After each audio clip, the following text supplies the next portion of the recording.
Hello friend, स्वागत है आपको पैराडॉक्स बीएससीबी के इस यूट्यूब चैनल पे। मैं हूं वतन राज और आज आप लोगों के लिए लेकर आया हूं सेंटअप 2020 का इंग्लिश का सब्जेक्टिव प्रश्न का उत्तर, यानी सब्जेक्टिव जो आपका प्रश्न है, विषयनिष्ठ है, उस सारे का सॉल्यूशन लेकर आया हूं। इससे पहले आपको ऑब्जेक्टिव का सॉल्यूशन मिला होगा, आपका एग्जाम ये हो चुका है। चलिए इसका सॉल्यूशन समय नहीं गंवाते हुए जल्द देखते हैं। जल्द से हम तैयार भी किए हैं इसको और जल्द से आपके सामने पेश किए हैं ताकि जल्दी से जल्दी आपके तक पहुंच पाए। तो देखिए यहाँ पे पैसेज है, पहला क्वेश्चन। सेक्शन बी में क्या है? सेक्शन ए में ऑब्जेक्टिव होता है जो आपने देख चुका। सेक्शन बी में है पैसेज। क्या कहता है कि read the flowing passage and answer the question that follow. इसी का देख के, इसी को समझ के, इसी से क्वेश्चन का आंसर देना होता है। क्वेश्चन आपको नीचे दिया रहता है, इसको ध्यान से पढ़ना होता है और 4 क्वेश्चन होते हैं। 1 मार्क्स का 1 और 2 मार्क्स का 3, 7 मार्क्स का यह पैसेज पूछता है। तो ध्यान से आपको पढ़ना होता है और ध्यान से देखना होता है कि क्या क्या इसमें लिखा हुआ है, फिर उसका क्वेश्चन आंसर बनाना होता है। तो हमने तो ध्यान से पढ़ा है, आपको हम सिखा देते हैं कि इसको पढ़ने के बाद ध्यान से क्वेश्चन को पढ़िएगा। तो when was Abraham Lincoln born? Abraham Lincoln कब जन्म लिए ये पूछ रहा है। तो Abraham Lincoln was born in 1809। He was a self made man, या सेल्फ मेड मैन थे, यहाँ तक लिख दीजिएगा आपको हो जाएगा, या सिर्फ इतना भी लिख दीजिएगा तो आपका हो जाएगा। 1 मार्क्स का है, इतना ही लिखिएगा। आगे बढ़ते हैं हम। दूसरा आपका है, चलिए हम आपको रेड पेन ले लेते हैं, फिर हम आपको समझाते हैं। दूसरा है आपका what was the occupation of his father. उनके पिता का क्या ऑक्यूपेशन था, यानी धंधा क्या था, क्या करते थे वो। तो his father was a poor farmer, वह पुअर फार्मर थे। और अब्राहम जो थे worked first as a wood cutter. Abraham का ऑक्यूपेशन था वुड कल्टर में फर्स्ट बार ज्वाइन किए हुए थे, यानी फर्स्ट ऑक्यूपेशन इनका ये था। और ये his father was a poor farmer थे। तो ये क्वेश्चन का है, यानी 2 लाइन में आंसर लिखिएगा, आपको 2 मार्क्स मिल जाएंगे। तो क्वेश्चन सही देख रहे हैं कि इसी में से आंसर खोजकर इसी में का क्वेश्चन को बनाना होता है। तो तीसरा क्वेश्चन आपका कह रहा है what was his famous speech in 1860, यानी 1860 में देखिए कौन फेमस स्पीच दिए थे। तो 1860 में ही मेड फेमस क्या दिए थे? Soon he was well known as an orator in 1860। Orator को दिए थे 1860 में फेमस स्पीच। किसके अगेंस्ट में? स्लेवरी के अगेंस्ट में। स्लेवरी पहले दिए थे, उसके अगेंस्ट में क्या दिए थे? ओरेटर स्पीच दिए थे। तो यहाँ पे इसका आंसर हो जाएगा कि what was his famous speech in 1860। यहाँ से लिखिएगा his famous speech in 1860 about orator and उस किसके अगेंस्ट में? He made a famous speech against slavery के अगेंस्ट में बनाए थे। तो समझ गए? ऐसे ही क्वेश्चन का आंसर लिख लीजिएगा। अब 2 सेंटेंस बनाना है। सेंटेंस आप बाहर से भी बना सकते हैं, बट इसी में से आपको मिल जाएगा स्लेव और पॉलिटिक्स। यहाँ देखिए स्लेव, यहाँ पे देखिए slaves were kept in the southern state of America. Slave कहाँ था? साउथर्न स्टेट ऑफ अमेरिका में स्थित था, यानी रखा हुआ था। उसके बाद क्या था? दूसरा आपका क्या है? पॉलिटिक्स का देखिए यहीं पे मिल जाएगा आपको उसका भी आंसर। क्या है? ही टुक अप पॉलिटिक्स, या इसका सेंटेंस हो गया। तो दोनों से सेंटेंस बना लीजिएगा। इस तरह से आपका 7 में 7 मार्क्स मिल जाएंगे। मतलब इसी में से आंसर देना होता है। बहुत ही ईजी होता है, बहुत ही आसान होता है। आप देख सकते हैं, देखे होंगे।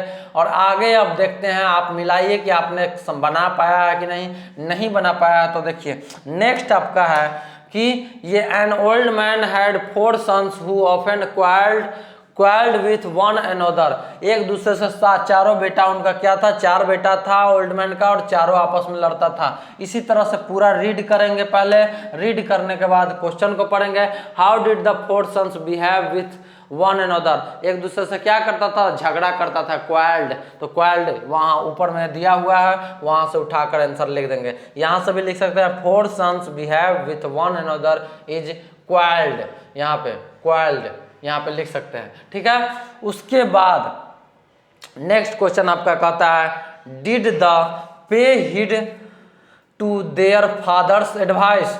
यहाँ पे आपको देख सकते हैं इसका आंसर होगा कि they paid no attention to their father advice not to do so, ये इसका आंसर होगा, यहाँ से देख सकते हैं। तो इसी प्रकार से हम समझ सकते हैं कि आपने समझ गया होगा कि पैसेज को रीड करना होता है स्मूथली। 1 मार्क्स का है तो 1 लाइन में, 2 मार्क्स का तो 2 लाइन में। स्पष्ट समझ गए होंगे, नहीं समझे होंगे तो एक और क्वेश्चन बनाते हैं। What did he old man do next, क्या किया ओल्ड मैन ने नेक्स्ट अगला क्या किया, तो अगला देखिए क्या किया उसने। One day he called all his sons together and gave them a bundle of sticks and asked each of them to try in turn and hack the bundle।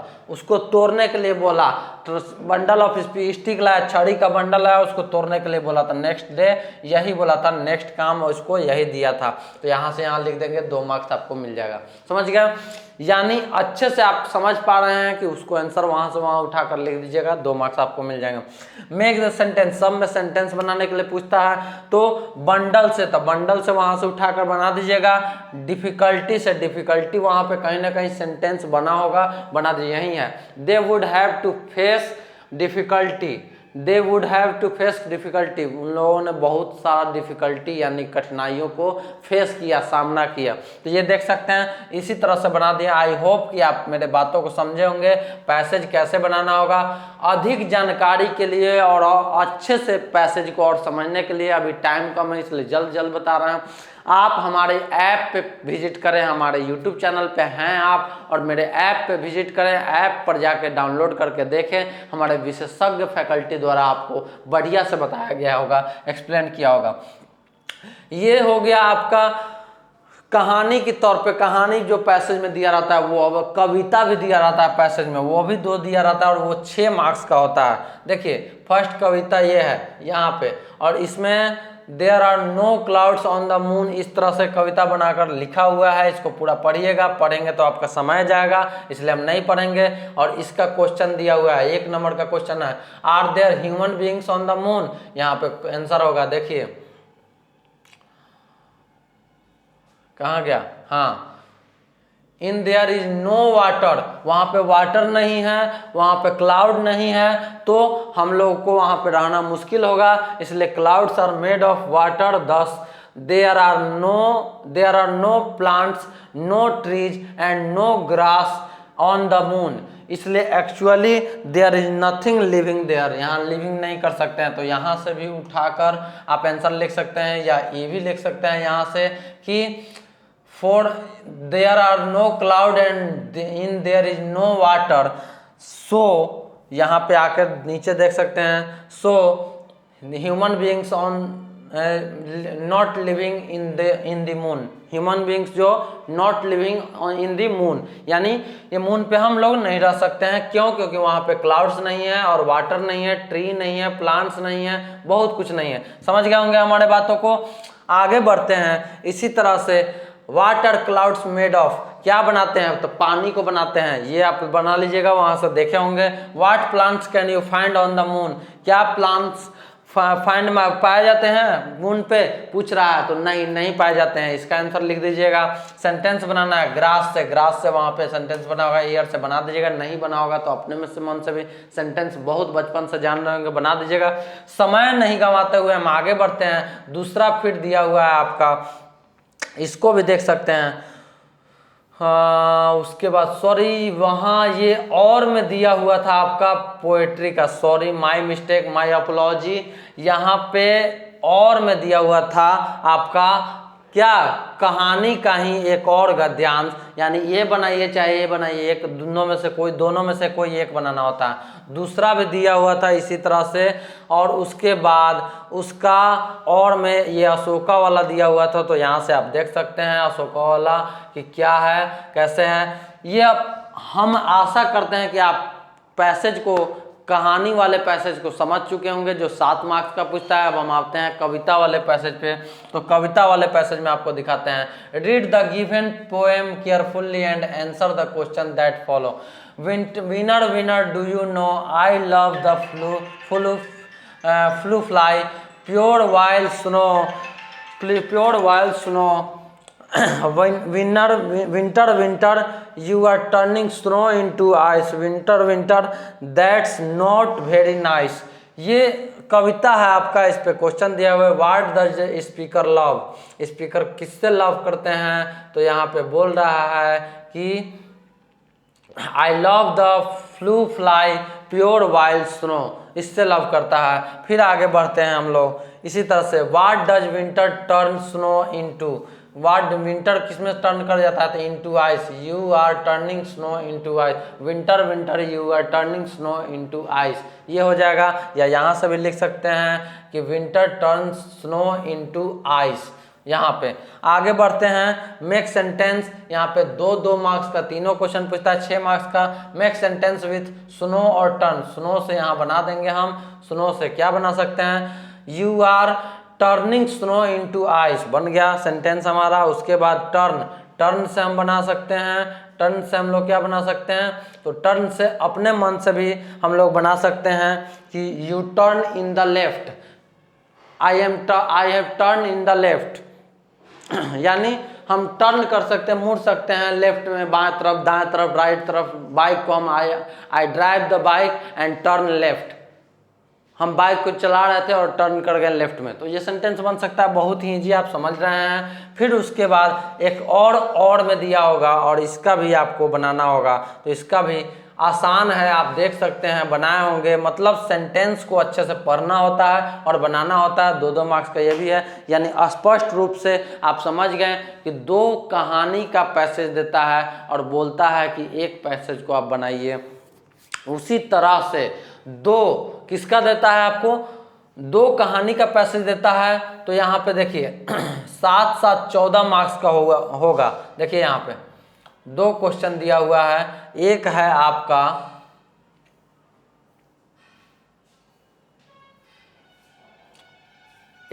है ये क्वेश्चन एक, और इसका और में ये है। फिर आपको देख रहे होंगे 2 का और में ये है, ये भी बनाना है, यानी इसमें से कोई एक और उसमें से कोई एक। 7-7 14 मार्क्स, और इधर आपका पोएम में 2 दिया है, 2 में से कोई एक बनाना था, 6 मार्क्स। 20 मार्क्स का आपका टोटली पोएम होता है, यानी पोएट्री से 6 मार्क्स का 2 क्वेश्चन एक बनाना होता है, और पोएम का ये कहानी से आपका 3-4 देता है, जिसमें 2 बनाना होता है। समझ गए? स्पष्ट रूप से एक में 2 और एक में 2 दिया रहता है, एक बनाना होता है। स्पष्ट रूप से पैसेज को समझ गए होंगे।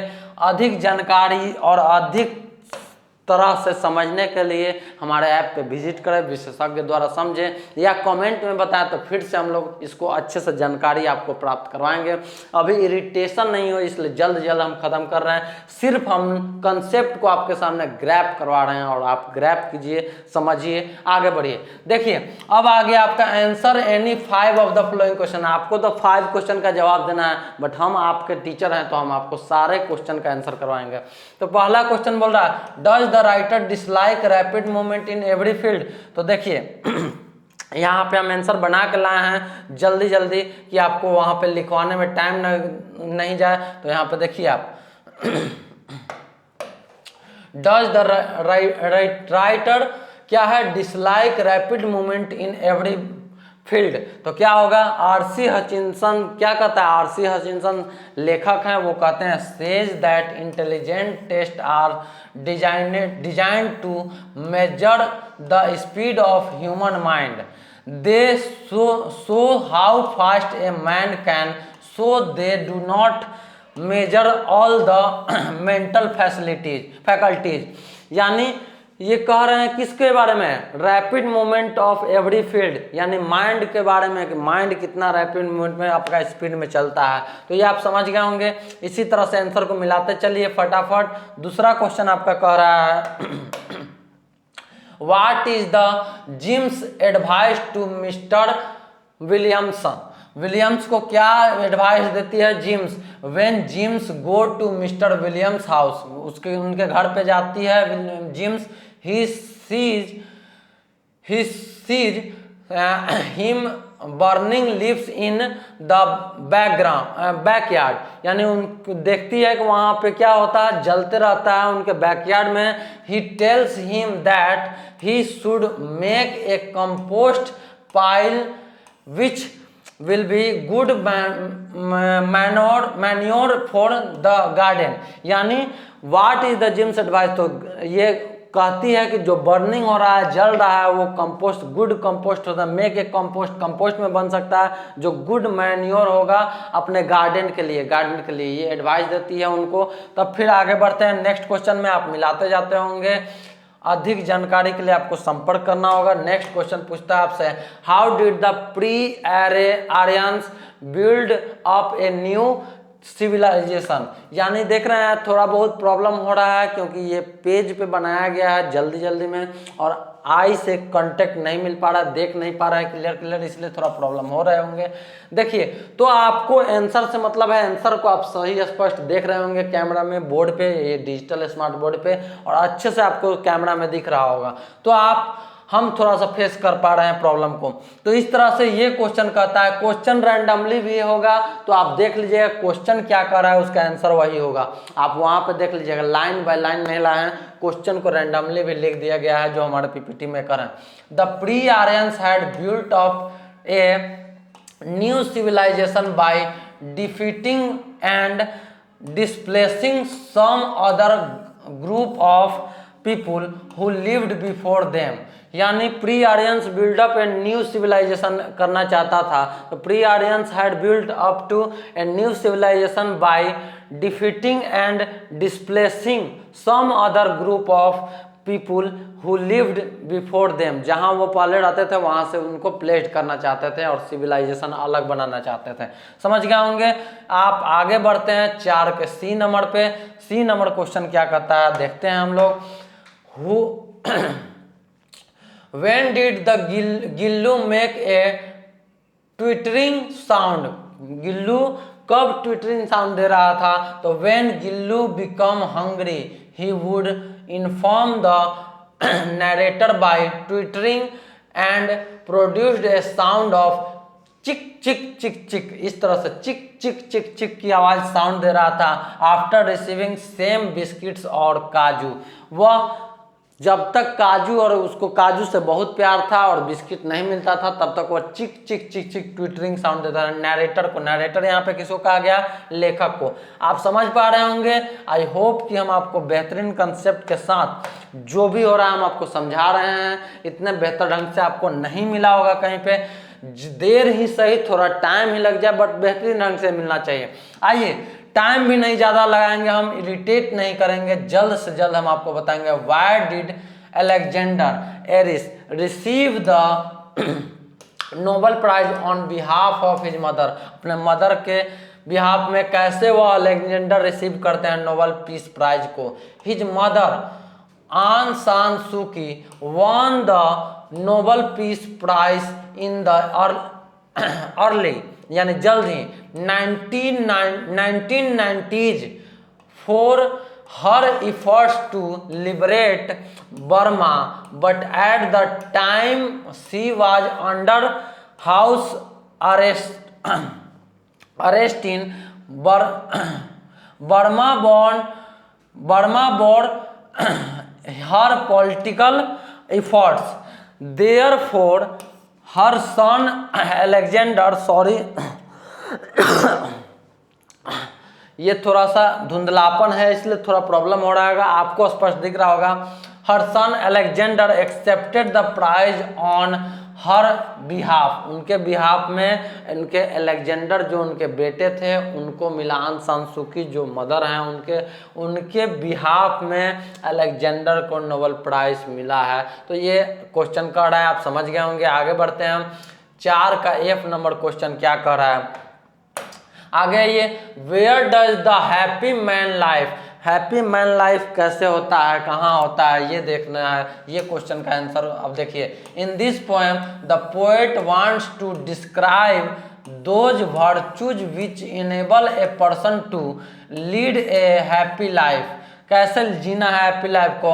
ऑनेस्टी, राइट, कॉजनेस, self satisfaction and devotion to God, भगवान के प्रति आस्था, are some virtues of the character of a happy man, यानी भगवान के प्रति आस्था रखने से और सेल्फ सेटिस्फैक्शन, खुद से सेटिस्फाइड होने से, संतुष्ट होने से, संतोषम परम सुखम आप संस्कृत में सुने होंगे, अगर किसी के अंदर आ गया तो वो हैप्पी लाइफ जी सकता है, हैप्पी उस मैन का हैप्पी लाइफ होगा, यही कहना चाह रहा है इसमें लेखक। आगे बढ़िए, 4 का जी में हम आपको बताते हैं why is Radha crying, Radha क्यों चिल्लाई है। Radha was crying in her classroom, कहाँ चिल्लाई, क्लासरूम में। द टीचर ज्वा her and asked her pen, the teacher promised that the she would arrange a new pen for her. Radha replied that as that previous day also, मतलब राधा बोली कि ऐसा मेरे साथ प्रीवियस डे भी हुआ है। टीचर बोले कि तुमको रिप्लेस करके दूसरा पेन देते हैं, बट राधा चिल्लाने लगी। तो क्राइम की थी कहाँ पे, क्यों की थी, तो आपको समझ में आया होगा। आगे बढ़ते हैं, इसमें आपका 4 का बी नंबर क्वेश्चन है। देखिए रैंडमली में है, बट क्वेश्चन जो जहाँ पे है वहीं पे है। क्वेश्चन देखकर आंसर को आप समझिएगा, ऐसा नहीं कि आप धीरे धीरे बढ़ते बढ़ते आइएगा, कहिएगा इसका आंसर मैच नहीं किया सर। 4 का बी यहाँ, यानी 4 का बी नंबर जो क्वेश्चन होगा यहाँ समझा रहे हैं, आप समझने का प्रयास कीजिए। आगे बढ़िए, why is the soul restless, तो कोल रेस्टलेस क्या, क्यों, तो the soul is restless because she is far from her beloved, that is why her song is shedding a sad song which seems to be setting on fire। मतलब कोल जो गाना सुनाती है या सॉन्ग गाती है वह बहुत ही दूर रहती है और बहुत ही सैड टाइप का सॉन्ग होता है, जिससे बहुत ही रेस्टलेस लगता है, बहुत ही आनंद फील होता है, बहुत ही आरामदायक होता है। आगे बढ़िए, उसके बाद है आपका कि 4 का आई नंबर क्वेश्चन कहता है what is allergic march, allergic march क्या है। तो the term allergy march also called atopic march, allergic march को ऑटोपिक मार्च भी कहा जाता है। Refers to the natural history of atomic manifestation which is characterized by a typical sequence of immunoglobulin, उसके बाद antibody responses and clinical symptoms which में appears early in life, यानी यहाँ पे एलर्जिक मार्च का मतलब है कि आपका जो सिम्टम्स है वो रिस्पॉन्स करता है, क्लिनिकल सिम्टम्स क्या करता है, विच में appears early in life. Immune globin जो ग्लोबुलिन है आपका, उसको क्या करता है कि एंटीबॉडी रिस्पॉन्स करता है एंड क्लिनिकल सिम्टम्स विच में अपीयर्स अर्ली इन लाइफ। समझ गए, स्पष्ट रूप से समझे होंगे इस क्वेश्चन को, एलर्जिक मार्च क्या कहता है। आप सारे क्वेश्चन को समझे होंगे बेहतर ढंग से। इसको ऐप पे जाकर विजिट करके और अच्छे से सारे क्वेश्चन का आंसर वहाँ भी दिया हुआ है, क्योंकि मेरे विशेषज्ञ फैकल्टी ये सब पहले ही आपको पढ़ा चुके हैं और पहले ही गेसिंग पेपर में दे चुके हैं, क्वेश्चन बैंक में दे चुके हैं। देखिए यहाँ पे हम डायरेक्टली सॉल्व करवा रहे हैं, इसीलिए कहीं कहीं आपको त्रुटि भी दिख रहा होगा मेरे आवाज़ में, क्योंकि हमको क्लियर नहीं दिख रहा है वर्ड, इसलिए प्रॉब्लम हो रहा है। बट आपको कैमरा में क्लियर दिख रहा होगा तो आप समझ पा रहे होंगे उस चीज़ को, और समझिए कि आंसर क्या लिखा हुआ है और उस आंसर को अपने आंसर से मैच कीजिए और जज कीजिए आप अच्छे हैं कि नहीं इंग्लिश में, आपका इंग्लिश का कैसा है तैयारी, क्या कमी है आपका, और हमारे ऐप पर आके उस कमी को पूरा कीजिए। चलिए आगे बढ़ते हैं। What did the bankers do on reading the letter, तो बैंकर्स क्या कहते हैं जब लेटर को रीड करते हैं वो, तो क्या कहते हैं वो सुनिए। The banker was overwhelmed after reading the letter and addressed to him. After उसके बारे में जब एड्रेस करके बोला गया तो बैंकर क्या हुआ, ओवरवेल्म्ड हो गया, यानी बहुत एक्साइटेड हो गया। After reading the note he kissed the prisoner on the head for went back to his house। Sorry यहाँ दिख नहीं रहा था इसलिए went back to his house weeping, और रोने लगा वहाँ अपने हाउस पहुँचकर। he had a feeling of self contempt and guilt in him for having tuned a young man into a bet that cost him his entire youth। यानी वह समझाने का कोशिश किया कि इंटायर यूथ जो भी है उसके लिए यह बहुत अच्छा ये सूचना है जो आपको उसने बताया बैंकर्स ने लेटर पढ़ने के बाद। अब हम आगे आते हैं। आगे हमारा है क्वेश्चन पूरा समाप्त हुआ। इसमें से 5 ही क्वेश्चन का जवाब आपको देना था। आप अच्छे से देख पा रहे होंगे, समझे होंगे, सारा आंसर एक्सप्लेन करके अच्छे से हम बताएं और अच्छे से लिखा गया है। एक्सप्लेन करने में थोड़ा बहुत त्रुटि हुआ है, नहीं दिखने की वजह से बार बार बोल रहे हैं, बट ये एक्सप्लेन किया हुआ है जो आप स्पष्ट रूप से देख पा रहे हैं। आगे बढ़ते हैं। आपका यहाँ पे क्वेश्चन है, अब क्या क्वेश्चन है वो देखते हैं। तो क्वेश्चन आपका है, यहाँ तक आपने बना लिया, हेल्थ इज वेल्थ, ये नहीं सॉरी, यहाँ पे right the paragraph any one of the flowing. इसमें 60 से 70 वर्ड में इसमें से कोई पे भी लिखना है। हम 5 पे आपके लिए लाए हैं, हम दिखाते हैं बारी बारी से आपको। आप इसको देखिए, ये आपका कौन सीजन आपको पसंद है, तो स्प्रिंग सीजन पसंद है। स्प्रिंग सीजन पे लेकर हम आए हैं। आपको जो सीजन पसंद हो उसके बारे में लिख सकते हैं। इससे लिखना है यानी उसके बारे में कहानी लिखना है। तो देखिए, कहानी लिखने का मतलब होता है कि उसके बारे में विस्तार कर दीजिए, उल्लेख कर दीजिए। तो उल्लेख किया गया है, यहाँ पे आप देख सकते हैं। I like spring season most during this season it is neither too cold nor too hot. मतलब इस सीजन में बहुत ज़्यादा न गर्मी पड़ता है न ठंडा पड़ता है, और यह सीजन बहुत ही लाइक करते हैं हम। इस तरह से अपना एक्सप्लेन किया है, व्याख्या किया गया है, जो आप स्पष्ट रूप से पढ़ पा रहे होंगे, देख पा रहे होंगे यहाँ से। तो इस तरह से आप भी व्याख्या किए हैं कि नहीं जो सीजन अच्छा है, और चाहे इस पे लिखें या किस पे लिखें आप देख सकते हैं। तो स्पष्ट रूप से आपको दिख रहा होगा, there is a new look everywhere on the earth. Spring season has a healthy effect on the body. Body के लिए हेल्दी साबित होता है। न्यू ब्लड इज फॉर्म्ड, उसमें न्यू ब्लड फॉर्म होता है। मतलब पूरे तरह से इसके बारे में डिटेल डिस्क्राइब्ड किया गया है। और lastly it is the season of picnics and outings. बाहर जाने का और पिकनिक मनाने का सीजन है।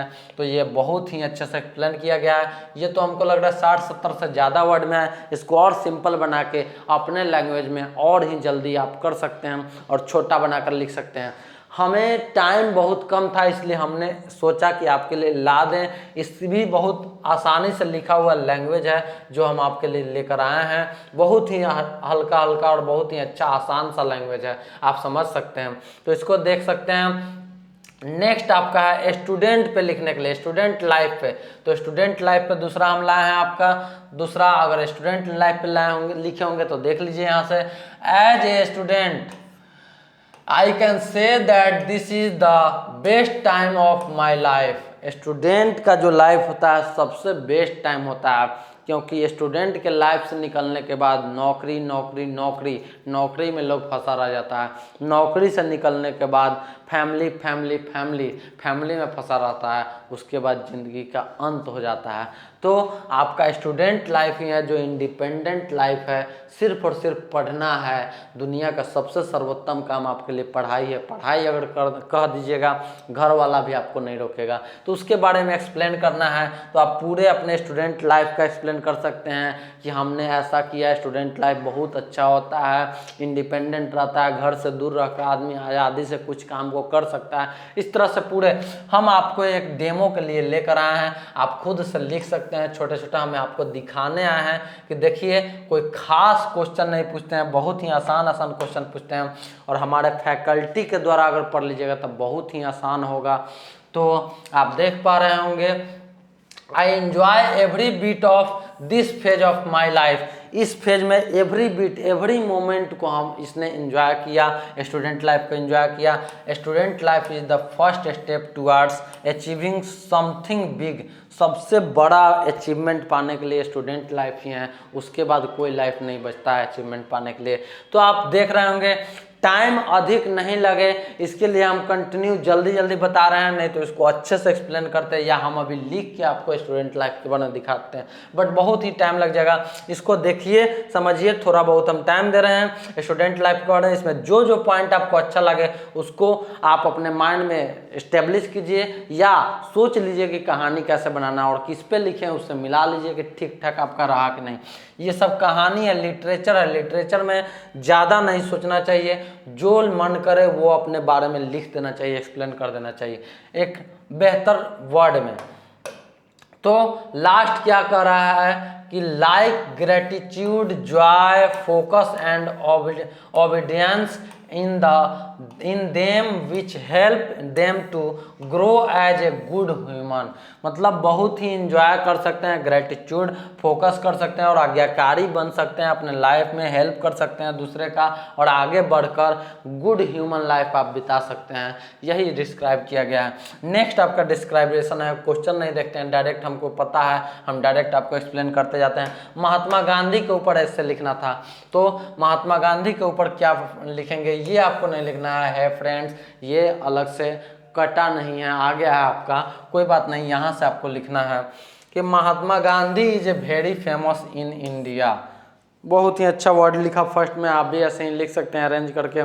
महात्मा गांधी का बर्न यहाँ हुआ, महात्मा गांधी ऐसे थे, महात्मा गांधी 3 रास्तों पे चलते थे। आपको पता ही है, आंख बंद करो, किसी को बुरा मत सुनो, बुरा मत देखो और बुरा मत कहो, तीनों का ये चीज़ भी आप कह सकते हैं। उन्होंने बहुत सारा आंदोलन किया, सहयोग आंदोलन किया, तो ये सारे चीज़ों के बारे में लिख सकते हैं हम। उनको बापू भी कहा जाता है, राष्ट्रपिता भी कहा जाता है। The full name of him is Mohandas Karamchand Gandhi. बहुत ही इजी वे में आसानी से लिखना, डिस्क्राइब करना। 60-70 वर्ड तो बहुत ही छोटा हो गया, हमको लग रहा है इतना में 60-70 वर्ड फूट जाएगा आपका। काउंट कर लीजिए, 1 2 3 4 5 6। याद रखिएगा वर्ड ऐसे गिना जाता है, सेंटेंस पूरा को वर्ड मत गिनेगा। तो आपका 3 और 3 6, 6 6 12 18 24 30 36 42 आपका हो गया 52, उसके बाद हो गया 58 और 64, मिला जुला के 70 वर्ड, 60 से 70 वर्ड आपका हो गया, कंप्लीट है। इतना ही लिखना है, तो इस तरह से आप समझ सकते हैं। तो इसको आप देख रहे होंगे, देख लीजिए एक बार ध्यान से। 2 अक्टूबर 1869 में उनका क्या हुआ, बॉर्न हुआ, कहाँ पे, गुजरात में, इंडिया में। इसी तरह से पूरा एक्सप्लेन किया गया। इससे एक टाइप का एक्सप्लेनेशन है किसी के बारे में, किसी भी टॉपिक पे। समझ गए होंगे, देख लिए होंगे अच्छे से। जो भी वर्ड आपको निकालना है या जो भी सेंटेंस आपको अच्छा लग रहा है उसको रख लीजिए, आगे बढ़िए। आगे बढ़ते हुए हम दिखाते हैं आपको नेक्स्ट, सॉरी,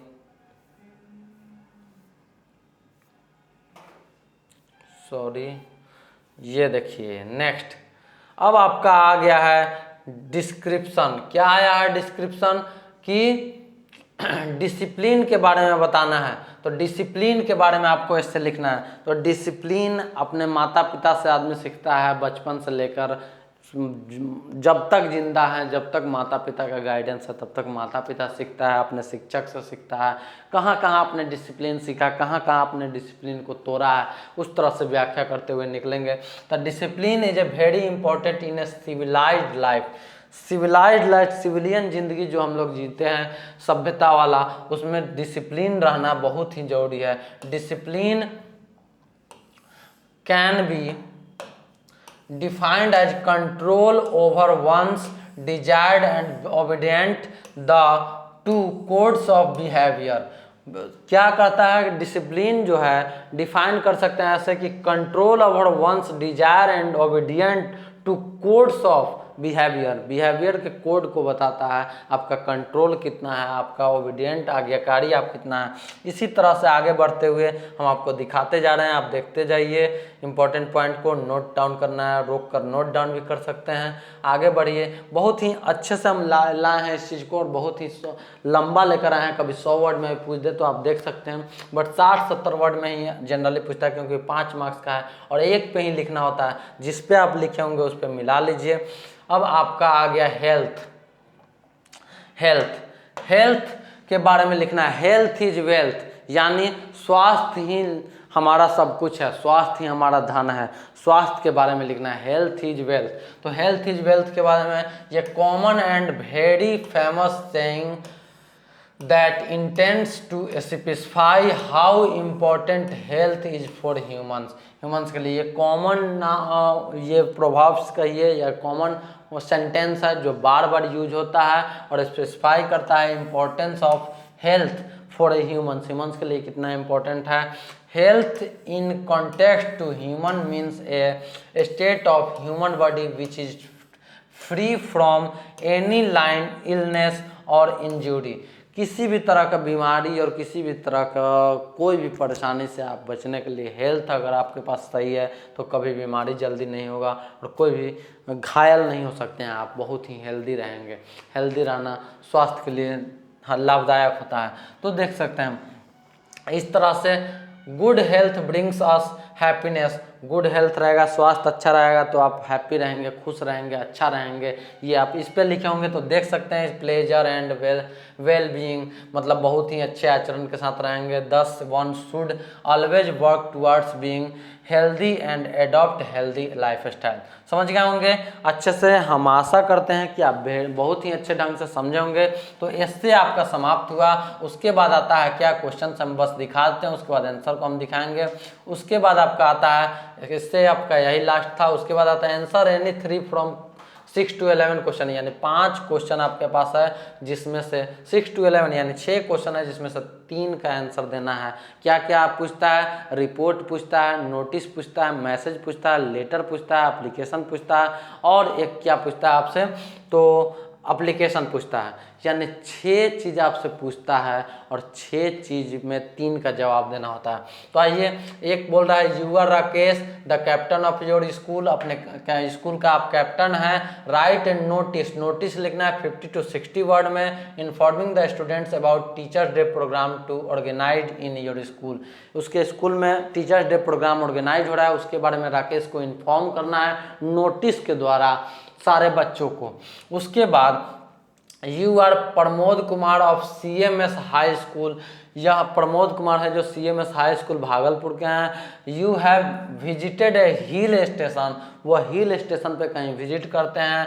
राइट रिपोर्ट उनको लिखना है वहाँ का जो भी हिल स्टेशन पे वो विजिट किए, अबाउट 60 to 70 वर्ड्स। देखिए ये सब क्वेश्चन है, टू द पॉइंट मैच नहीं कर सकता, टू द पॉइंट आपका वही नहीं हो सकता है, बट पॉइंट को, बात को समझिए और उसके बारे में एक्सप्लेन कीजिए। रिपोर्ट लिखिए वहाँ का, कैसे रिपोर्ट बनाएगा। नोटिस लिखिए, नोटिस बोर्ड पे नोटिस कैसे चिपकाया जाता है ये समझिए। रिपोर्ट कैसे बनाया जाता है ये समझिए। मैसेज कैसे लिखा जाता है ये समझिए। मेन थीम ये है और ये सब समझने के लिए हमारे ऐप पे जाना आपको अति आवश्यक है। तो ऐप पे जाइए और विशेषज्ञ द्वारा आप समझिए। आगे बढ़ते हैं। यू आर महेश, आप महेश हैं। Write an application principal requesting him school leaving certificate. SLC लेने के लिए आप अपने प्रिंसिपल को रिक्वेस्ट कीजिए, ये है आपका। फिर एक है you are Manish class 10th living at महेंद्रुपटना, Mahendri नहीं महेंद्रुपटना होगा, गलत लिखा गया। Right a letter to your father requesting to him by A new mobile phone. New mobile phone का उसको ज़रूरत है, उसके लिए रिक्वेस्ट करना है अपने फादर से, लेटर लिखकर, पत्र लिखकर। ये सारे टर्म को समझिए, बहुत ही आसान है, एक बार समझ जाइएगा तो लिख लीजिएगा, हम तरीका भी बता देंगे। यू आर एविड, आप एविड हैं। राइट ए स्पीच देना है यानी भाषण देना है अबाउट 60 से 70 words in delivered in morning assembly में योर स्कूल ऑन क्लीन लाइनेस, यानी आपका स्कूल बहुत साफ सफाई रहता है तो मॉर्निंग असेंबली जो होता है सुबह सुबह हम लोग जनगण मन या जो भी करते हैं स्कूल में अपने, उसमें आपको यह स्पीच देना है, भाषण देना है। फिर उसके बाद नेक्स्ट है you are Rishi, write a message, message लिखना है 30 से 40 वर्ड में। फ्रेंड किसमें, Raman asking for him a book you need. तो ये आपको देख चुके हैं अच्छे से, ये 6 क्वेश्चन देखे। अब 6 क्वेश्चन का आंसर दिखाते हैं, आपको बस 3 ही का जवाब देना है, या तो मैसेज लिखिए, या तो रिपोर्ट लिखिए, या आप मैसेज लिखिए, रिपोर्ट लिखिए, या आप एप्लीकेशन लिखिए, लेटर लिखिए, या आप क्या लिख सकते हैं, आपका मैसेज, रिपोर्ट, एप्लीकेशन, स्पीच, ये किसी में से कोई 6 में से कुछ भी लिख सकते हैं आप। आगे बढ़िए तो हम दिखाते हैं आपको कि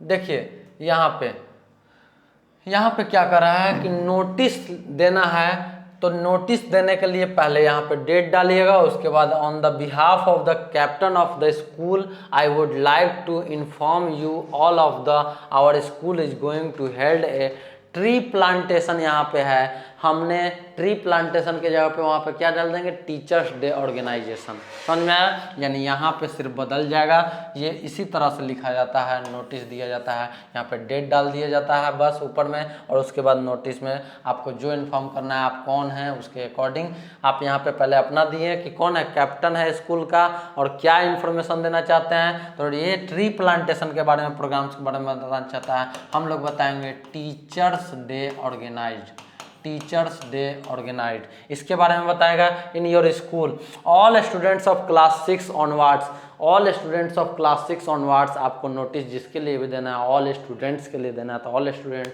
इन ऑल क्लास, ये भी लिख सकते हैं हम। Are requested to take, main theme को समझिए कि क्या लिखना होता है। तो नोटिस में डेट डालकर उसके बाद पहले अपने बारे में डिटेल देना होता है कि हम ये कैप्टन हैं, तो हम आपको इन्फॉर्म कर रहे हैं कि ये ऑर्गेनाइज हो रहा है, ऐसे हो रहा है, वो आपको एक्सप्लेन करते हुए आगे बढ़ना है। और लास्ट में क्या करना है, योर नेम, कैप्टन क्या नाम है आपका कैप्टन का, तो रमेश है, महेश है, जो नाम है वो उसमें जो नाम दिया होगा वो नाम लिख दीजिएगा, स्कूल नेम लिख दीजिएगा। बस ये नोटिस आपका कंप्लीट हो गया, नोटिस बोर्ड पे जाके चिपका दीजिएगा, हो गया, ये नोटिस है। समझ में आया। तो नोटिस में डेट ऊपर, नीचे में योर नेम, और नेम में कैप्टन में के जगह पे क्या हो जाएगा, जो आपका नाम हो, रमेश महेश जो भी हो जाएगा, स्कूल की नेम क्या हो जाएगा, ब्रैकेट में कैप्टन भी लिख सकते हैं, स्कूल नेम अपना लिख दीजिएगा, हो गया। पूरे बात को आप समझा दिए बच्चों के। You all have to come along with the plants, along with the क्या, रेडी, अलोंग विथ रेडी होकर, which you want to plant here, जो जहाँ पे आपको प्लांट लगाना है इसके बारे में बोल रहा है, तो आपका और which you organise the teachers day यहाँ पे लिखा जा सकता है, यानी यहाँ पे बदल देना है, प्लांट के जगह पे टीचर्स डे के बारे में बोल देना है। या इतना बात लिखने की जरूरत भी नहीं है, आप अपने हिसाब से ऑर्गेनाइज कैसे कैसे कर रहे हैं वो नोटिस दे दीजिए कि ऐसे ऑर्गेनाइज हो रहा है, तो आप सबको इन्फॉर्म है कि आप लोगों को आना है, बस मैं नोटिस दे देना है कि इस तरह से नोटिस है। समझ में आया। सभी एक दूसरे से अप्रॉक्स सेम ही होते हैं, बट नोटिस में डेट ऊपर नीचे ये होता है, मेन बॉडी में मेन वही बात लिखा जाता है, सब जगह जो थीम होता है वही समझाया जाता है, बट मेन ऊपर नीचे का पार्ट होता है। तो ऊपर में वहाँ पे डेट डालना है, यहाँ पे योर और जो भी नेम है वो डालना है।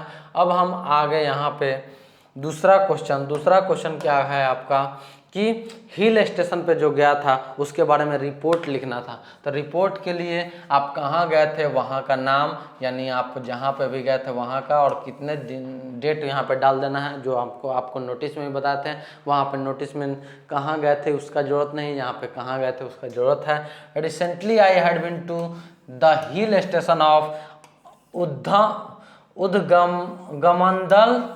उदगमंडलन popularly known as Ooty. Udhagamandalam को ऊटी भी पॉपुलरली लोग ऊटी के नाम से जानता है, तो वहाँ गए थे, वह हिल स्टेशन है। It is located in the southern India state of Tamil Nadu and called the queen of hill station. सारे हिल स्टेशन का महारानी इसे कहा जाता है। तो इसके बारे में रिपोर्ट लिखिए कि क्या है, किस तरह से, कहाँ लोकेशन पे, किस लोकेशन पे स्थित है, इसे क्या कहा जाता है।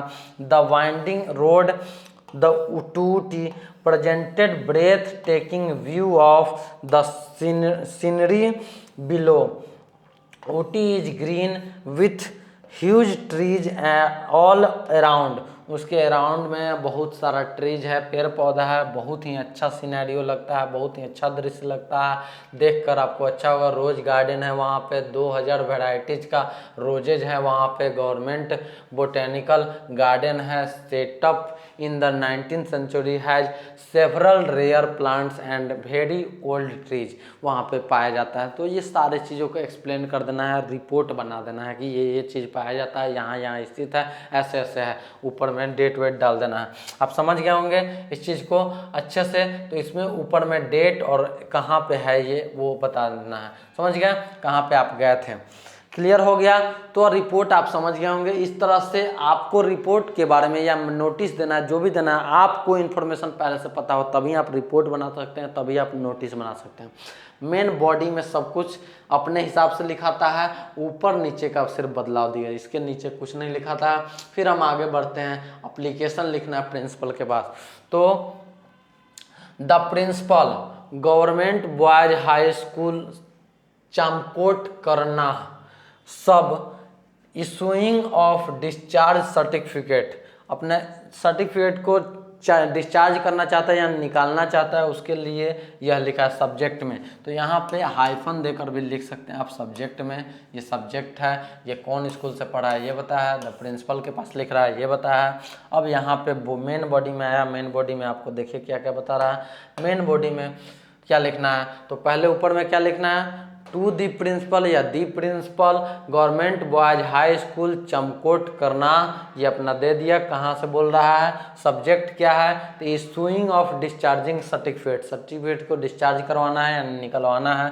Sir with humble request I want to say you that I was a student of school your school class 8th under roll number 36, class में 8 में पढ़ता है। बोल रहा है कि हम्बल रिक्वेस्ट आपसे कर रहे हैं कि आपके स्कूल में ही पढ़ते हैं, आपके स्कूल के विद्यार्थी हैं और रोल नंबर इतना है। I have passed my 8th class examination with good marks, I want to move further for my studies, I want to say you that please issue my discharge certificate, मतलब discharge certificate देंगे तभी हम आगे के पढ़ाई को कर सकते हैं, आगे कहीं एडमिशन ले सकते हैं। यहाँ से हम गुड मार्क्स लाए हैं और अच्छा आपका विद्यार्थी रहे हैं। अपना कैरेक्टर को बताता है कि हम बहुत अच्छा है, मेन बॉडी में बहुत ही बड़ाई करता है कि ये है वो है, जो अपना होता है एक्चुअल में वो बताया जाता है और मेन बॉडी में लिख कर फिर उसके बाद लास्ट में रिक्वेस्ट किया जाता है, it will be your most kindness, आप अगर दे रहे हैं तो ये हमारे लिए मोस्ट काइंडनेस होगा। योर्स मिस्टर जो भी हो, डेट डाल दीजिए, फेथफुल्ली योर्स फेथफुल्ली मिस्टर सालिक या मिस्टर जो भी, योर फेथफुल्ली करके इधर दिया है, यहाँ पे भी आप डायरेक्ट दे सकते हैं। ये आपका एप्लीकेशन हो गया। तो एप्लीकेशन का नीचे में ऐसे ऐसे घेर के भी आप योर फेथफुली, योर ओबीडियंट भी लिख सकते हैं, योर स्टूडेंट भी लिख सकते हैं, जो आपका मन करे। और ऊपर में क्या लिखना है, सब्जेक्ट और टू द प्रिंसिपल और कहाँ से आप हैं, कौन स्कूल से हैं, वो स्कूल का नाम। अब पिता के पास लेटर लिखना है, तो पिता के पास लेटर लिखने के लिए डियर डैड, कुछ ऊपर लिखने की जरूरत नहीं है। I am well hair and hope the same for you and for the family, मतलब बोल रहा है कि हम बहुत अच्छे हैं और हम आशा करते हैं कि आप भी बहुत अच्छे होंगे। हिंदी में भी आप समझ पा रहे हैं, हिंदी में भी लिखने आता है पत्र को, पत्र यानी लेटर यानी पत्र, और हमारा फैमिली भी अच्छा होगा। I am very glad to inform you all that I stood first in the maths olympics, math olympics में फर्स्ट स्थान पे ये आया था, प्राप्त हुआ था। ये बहुत ही खुश है और इन्फॉर्म करने में आपको जो सूचना दे रहे हैं डैड, हम आपको जो बता रहे हैं उसमें हम बहुत ही खुशी महसूस कर रहे हैं कि हम फर्स्ट ओलंपिक्स में लाए थे। इसी तरह से अपने बात को बढ़ा चढ़ा कर बोलना पड़ता है कि my final exams are near about, हमको ये चाहिए, मतलब पहले खुश कर दिए अपने पिताजी को, फिर उसके बाद फाइनल एग्जाम्स का डर दिखा दिए और तब लास्ट में देखिए कैसे मांगा है।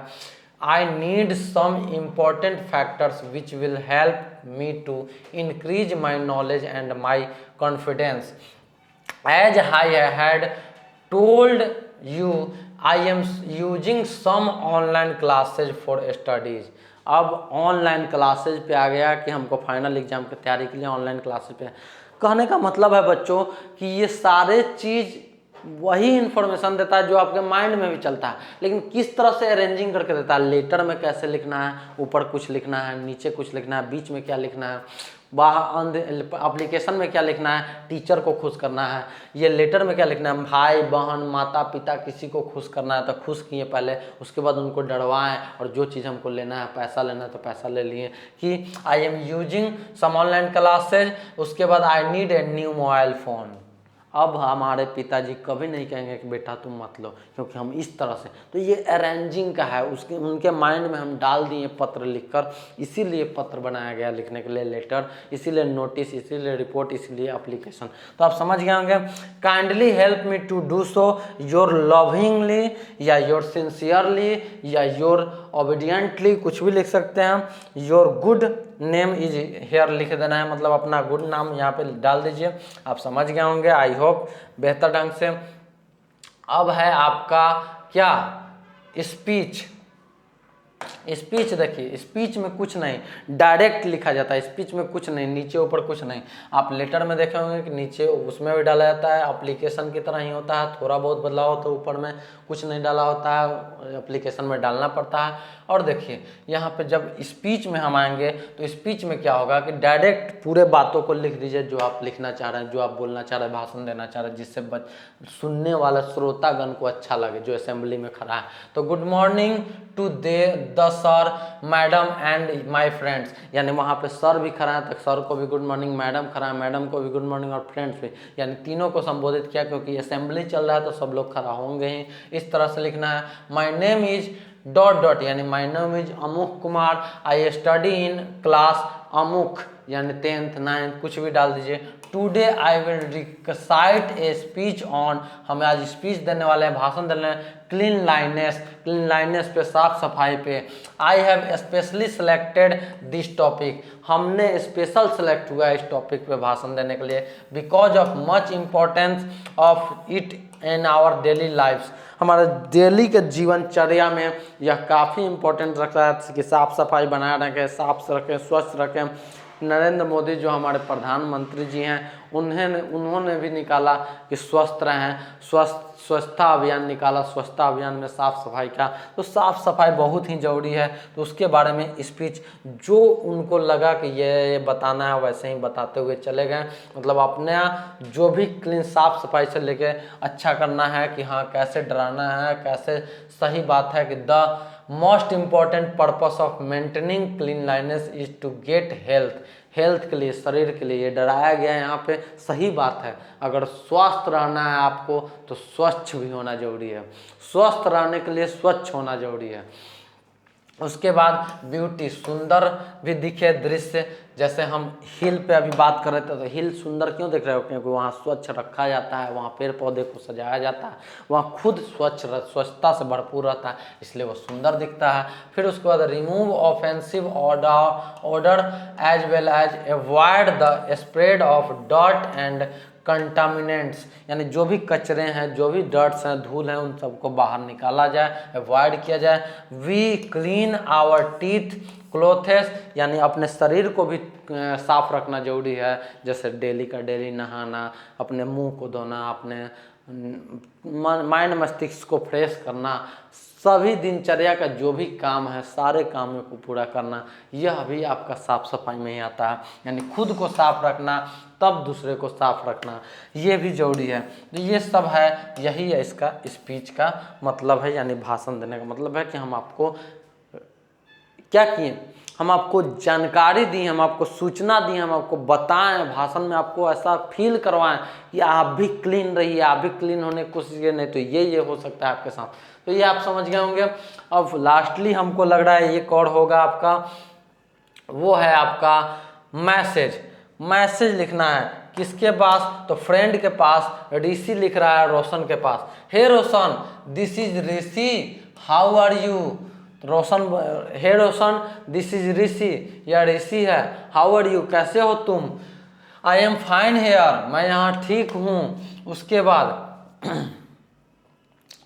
आई नो दैट मतलब यहाँ पे जो मैसेज स्टार्ट होते हैं वहाँ पे पहले हाय हेलो से स्टार्ट होते हैं। कन्वर्सेशन एक तरह से कह सकते हैं कि हम इधर से मैसेज जो अपने मोबाइल में लिखते हैं हाय फ्रेंड्स, उसके बाद उधर से आता है हाय हाउ आर यू, तो फिर इधर से आप बोलते हैं I am fine and you, तो उधर से आता है I am also fine. Then उसके बाद अपने बारे में बताते हैं I know that you are fond of books and you own a mini library in our house. मतलब यह अपने घर में बुक्स बहुत सारा देखा है, पाया है और उसको मिनी लाइब्रेरी अपने घर में बना लिया है।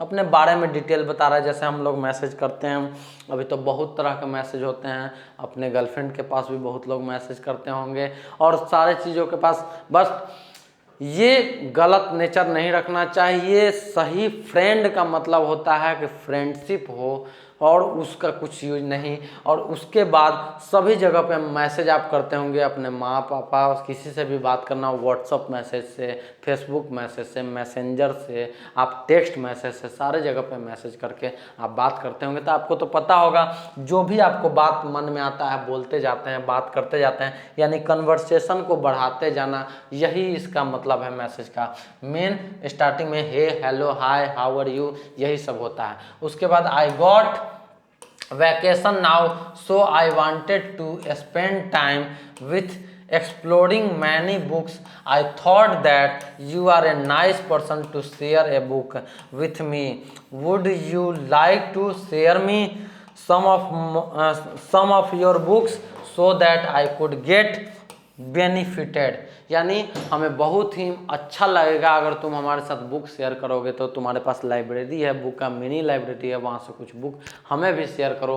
पूरे बात को अपना बताया, समझाया उसको और आगे बढ़ा। इस तरह से आपने message, notice, speech, report, application और लेटर 6 चीज़ों को अच्छे से समझा। आपका क्वेश्चन में रोशन राकेश कुछ भी कर रहा हो, हम कुछ भी रखे हो, आप वहाँ पे पुट कर लीजिएगा। समझाने का तरीका आप समझ गए होंगे। लेटर कैसे लिखना है, एप्लीकेशन कैसे लिखना है, आपको रिपोर्ट कैसे बनाना है, नोटिस कैसे बनाना है, स्पीच कैसे बनाना है, मैसेज कैसे लिखना है, ये सारे बातों को आप अच्छे से समझे होंगे। उससे पहले क्वेश्चन सर करवाया उसको भी समझे होंगे। उससे पहले एस्से को हमने बताया था सारे पे, वो भी समझे होंगे। इसमें से 3 ही लिखना होता है। आई होप कि मेरा सारा एक्सप्लेनेशन आपको अच्छा लगा होगा। सभी चीज़ को समझना, ये लिटरेचर है। देखिए बाबू, लिटरेचर ऐसा सब्जेक्ट है जिसमें आपका वर्ड एक दूसरे से मैच नहीं कर सकता।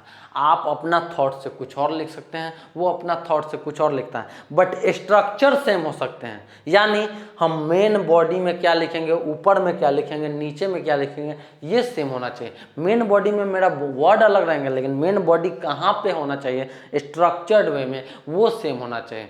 इस तरह से हम आई होप कि हम आपको समझा पाए होंगे और आप समझे होंगे। तो हम समझ सकते हैं कि आप बेटर अंडरस्टैंड किए होंगे मेरे साथ बने रहकर। काफ़ी समय तो नहीं लिए होंगे, बट जो भी समय लिए आपका इफेक्टिव लिए। तो मिलते हैं नेक्स्ट वीडियो में, फिर से नेक्स्ट में आपको दिखाते हैं। फिर हम लेकर हाजिर होंगे आगे का, आपका जो भी एग्जाम होने वाला है वो हो जाएगा। उसके बाद सॉल्यूशन लेकर आएंगे हिंदी का, संस्कृत का। तो ये आप अच्छे से इंग्लिश का सब्जेक्टिव समझे होंगे, ऑब्जेक्टिव समझे होंगे। इसी तरह से सारे का सॉल्यूशन लेके आए हैं। आप भी देखिए, हंसते रहिए, मुस्कुराते रहिए और अपने दोस्त को भी बताइए, अपने आसपास के सभी को बताइए। इतने अच्छे प्लेटफॉर्म को अपने हाथ से चूकने नहीं दीजिए। बेटर अपॉर्चुनिटी मिला है आपको लाइफ में आगे बढ़ने का, तो आगे बढ़िए। Thank you for watching. मिलते हैं फिर नेक्स्ट वीडियो में। Okay bye bye, see you again, good luck.